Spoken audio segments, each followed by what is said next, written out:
7 तारीख से 16 नवंबर तक भारत की एक सबसे बड़ी 2.0 यानी हम अपने जीवन काल की दूसरी पदयात्रा प्रारंभ कर रहे हैं। 150 करोड़ भारतीयों की 150 किलोमीटर की हिंदू एकता पदयात्रा।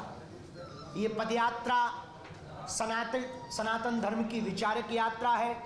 इस देश को कास्टवाद ने खोखला किया है। हम इस देश में राष्ट्रवाद चाहते हैं। हम तलवारों की लड़ाई पर भरोसा नहीं करते, विचारों की लड़ाई पर भरोसा करते हैं। इस देश में सनातनीय परंपरा के मानने वाले जितने लोग हैं, हम उनकी लड़ाई लेकर के, हम उनके विचारों को लेकर के गांव गांव, गली गली, नुक्कड़ नुक्कड़ जाएंगे, हिंदुओं को जगाएंगे, हिंदुओं को एक करेंगे, ताकि आने वाले समय में भारत की जो जनरेशन है, अल्फा बीटा या वर्तमान में जेन जी, वो कास्टवाद के चक्कर में ना पड़कर राष्ट्रवाद के चक्कर में पड़े और भारत हमारा विश्व गुरु बने। इसके लिए ये पदयात्रा है, 150 किलोमीटर की है। कल प्रातःकाल 7 बजे से कात्यायनी माता मंदिर पर मंचीय कार्यक्रम प्रारंभ होगा। इसमें राष्ट्रगान और हनुमान चालीसा के साथ पदयात्रा प्रारंभ होगी। प्रतिदिन 7 शपथ ली जाएंगी। लगभग 40,000 पदयात्री का रजिस्ट्रेशन बागेश्वर धाम पर हो चुका, जो पूरे भारत वर्ष से आ रहे हैं, जगह जगह, कोने कोने, गली गली से आ रहे हैं। 80 करोड़ हिंदू इस देश में रहते हैं। उन सभी हिंदुओं की लड़ाई हम गांव गांव, गली गली में पहुंचकर लड़ रहे हैं। हमारा उद्देश्य एकमात्र है कि इस देश में हिंदू एकता हो, सनातन एकता हो। हम मुसलमानों के खिलाफ नहीं, हिंदुओं के पक्ष में पदयात्रा कर रहे हैं। इस पदयात्रा में हम आपको निवेदन करना चाहें कि कोई भी पदयात्री अस्त्र शस्त्र लेकर न आए। इस पदयात्रा में माताओं की सुरक्षा विशेष रूप से हो। इस पदयात्रा में रहने की, भोजन की व्यवस्था बहुत व्यापक रूप से की जा रही है। जितनी सामर्थ्यता है हमारी इन 10 दिनों में 9 रातें रुकेंगे, 10 दिनों तक चलेंगे। प्रातःकाल हनुमान चालीसा राष्ट्रगान से प्रारंभ होगी। इसके बाद पदयात्रा बढ़ेगी। गांव के लोगों से हम मिलेंगे, उनसे हिंदू एकता के लिए संकल्प दिलवाएंगे। मंचों पर संकल्प दिलवाया जाएगा, रोड पर भी संकल्प दिलवाया जाएगा।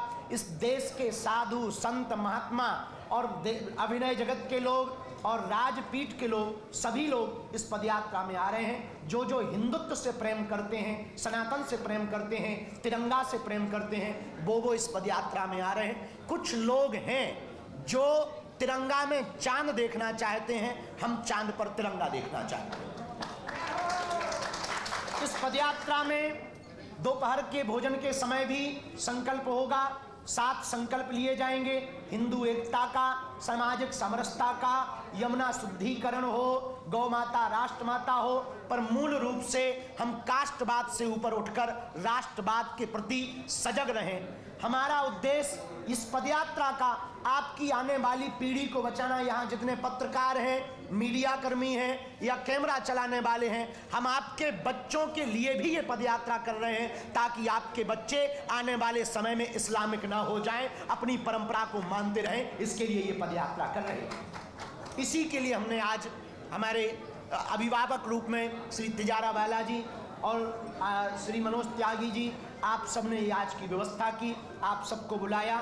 इस पदयात्रा में 10 तारीख जो है वो पूरी की पूरी 10 तारीख की पदयात्रा सिखों के 9वें गुरु तेग बहादुर जी, उनकी शहादत के लिए ये उनका वर्ष चल रहा है, शहादत का साला चल रहा है। उस दिन की पदयात्रा पूरी उनके लिए समर्पित रहेगी। एक दिन की पदयात्रा किसानों के लिए समर्पित रहेगी। इस देश के 2 ही रियल हीरो हैं, सरहद पर खड़ा जवान और खेत में खड़ा किसान।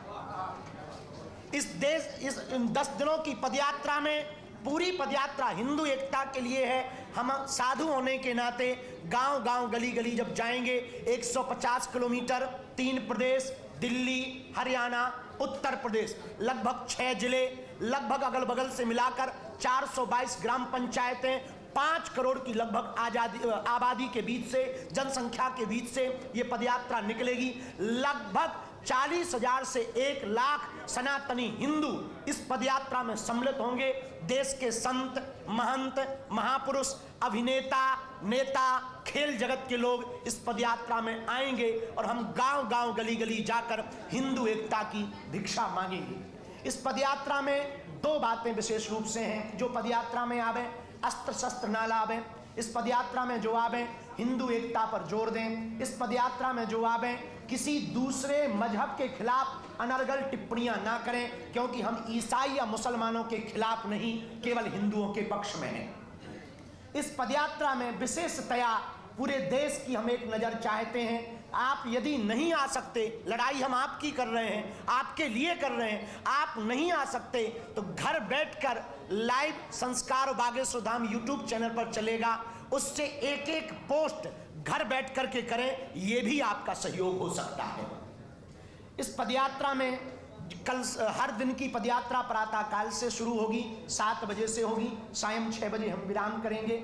आगे न किसी पार्टी के लिए है, न किसी पार्टी के पक्ष में है, न किसी के विपक्ष में है, न सरकार से मांग के लिए है, केवल विचारिक क्रांति है, विचारों को जगाने के लिए है। जिस पार्टी में हिंदू है उस पार्टी की ये पदयात्रा है। अंत में हम अपनी बात पूर्ण करने के पूर्व में इस पदयात्रा के पड़ाव के बारे में हम बोलकर फिर आप लोगों के जो भी प्रश्न हो, खुजली हो, कर सकते हैं। हाँ, विनोद की बात है, हम सारे आप लोग ऐसे गंभीर बैठे जैसे बहुत बड़ी प्रेस कॉन्फ्रेंस में। जो पदयात्रा कल से प्रारंभ हो रही, कात्यायनी माता मंदिर छतरपुर से प्रारंभ होगी। 9 बजे मंचीय कार्यक्रम प्रारंभ होगा। देश के सभी संत पूज्या दीदी माँ रितंबरा जी भी पहुंचेंगी एवं आप परम पूज्य श्री बद्रीनाथ वाले महाराज जी, बालकदास जी महाराज जी भी पहुंचेंगे। पूज्य श्री गीता मनीषी जी महाराज जी भी पहुंचेंगे। अयोध्या हनुमानगढ़ी के संत पूज्य महंत श्री राजूदास जी महाराज जी भी पहुंचेंगे। उस क्षेत्र के नेता और अभिनेता, अभिनय जगत एवं गायक कलाकार सभी पहुंचेंगे और सभी बागेश्वर धाम का परिवार और हम राष्ट्रगान हनुमान चालीसा से यात्रा प्रारंभ करेंगे। 9 बजे से 10 बजे के बीच में सबसे पहले धर्म ध्वज आगे चलेगा, उसके पीछे अखंड नाम संकीर्तन चलेगा, क्योंकि ये अनुष्ठानात्मक है, राजनीतिक नहीं। तो धर्म ध्वज आगे चलेगा। किसी भी पदयात्री को धर्म ध्वज से आगे नहीं निकलना है, क्योंकि हम सब धर्म के नीचे हैं। ये देश सनातन संस्कृति धर्म से ही चलती है, उसकी आज्ञा का पालन करना है। गौ माता आगे चलेगी, अखंड कीर्तन आगे चलेगा, फिर संत महंत चलेंगे, फिर ये दास चलेगा। छतरपुर दिल्ली मंदिर से कल प्रारंभ होगी और कल रात्रि काल तक हम हर हाल में जिरखोद मंदिर पहुंचेंगे। ये हमारा पहला पड़ाव होगा। 8 तारीख को दोपहर का भोजन मेडिकल कॉलेज में लेंगे, लेकिन रात्रि विश्राम दशहरा मैदान फरीदाबाद में होगा। 9 तारीख को दोपहर का भोजन बल्लभगढ़ मंडी में होगा, परंतु रात्रि का विश्राम 9 तारीख का सीकरी में होगा। 10 तारीख को दोपहर का भोजन विश्राम पृथला में होगा, रात्रि विश्राम पलवल में होगा। जहां जहां भी विश्राम होगा, दोनों जगह मंचीय कार्यक्रम, सांस्कृतिक कार्यक्रमों में जो हमें अभी तक सूचना मिली, वह भारत के प्रसिद्ध गायक विशाल मिश्रा, जुबिन नौटियाल, बी पराग, प्रकाश माली, कन्हैया मित्तल जी और अभिनय जगत के राजपाल यादव, अन्नू अवस्थी जी कानपुर वाले, सभी संत महंत महापुरुष इस पदयात्रा में पहुंच रहे हैं। 10 तारीख को रात्रि विश्राम पलवल में होगा। 11 तारीख को सुबह 7 बजे पदयात्रा प्रारंभ होगी। दोपहर का भोजन प्रसाद विश्राम पलवल शुगर मिल में होगा, परंतु रात्रि विश्राम 11 तारीख का मित्रोल में होगा। 12 तारीख को बंचारी में दोपहर में रुकेंगे, रात्रि विश्राम होडल मंडी में करेंगे। 13 तारीख को कोटवन बॉर्डर सेल्स टैक्स पर दोपहर का विश्राम होगा, रात्रि विश्राम सांस्कृतिक कार्यक्रम कोसी मंडी में होगा। 14 तारीख को बैकमेड इंडस्ट्री कंपनी के सामने दोपहर में रुकेंगे, परंतु रात्रि में गुप्ता रेजिडेंसी में कोसी के आगे रुकेंगे। 15 तारीख को दोपहर का भोजन विश्राम यादव हरियाणा ढाबा के पास होगा, रात्रि विश्राम वृंदावन पहुंचने के पूर्व राधा गोविंद जी मंदिर में होगा। और 16 तारीख वो होगी जो 10 दिन की यह यात्रा, 150 करोड़ भारतीयों की यात्रा, 150 किलोमीटर की यह पदयात्रा, हिंदुओं की एकता की पदयात्रा, सामाजिक समरसता की पदयात्रा 16 तारीख को राधा गोविंद जी मंदिर से प्रारंभ होगी, छठी कला होते हुए श्री बांके बिहारी लाल जी के चरणों में समर्पित होगी। यमुना से यमुना तक की पदयात्रा है, बालाजी का बांके बिहारी से मिलन की पदयात्रा है, हिंदू से हिंदू एकता की पदयात्रा है, माया और शक्ति की नगरी दिल्ली है, माधव की नगरी वृंदावन है, वहां तक की यह पदयात्रा है। आप देख रहे हैं सौगंध टीवी, सौगंध वतन की।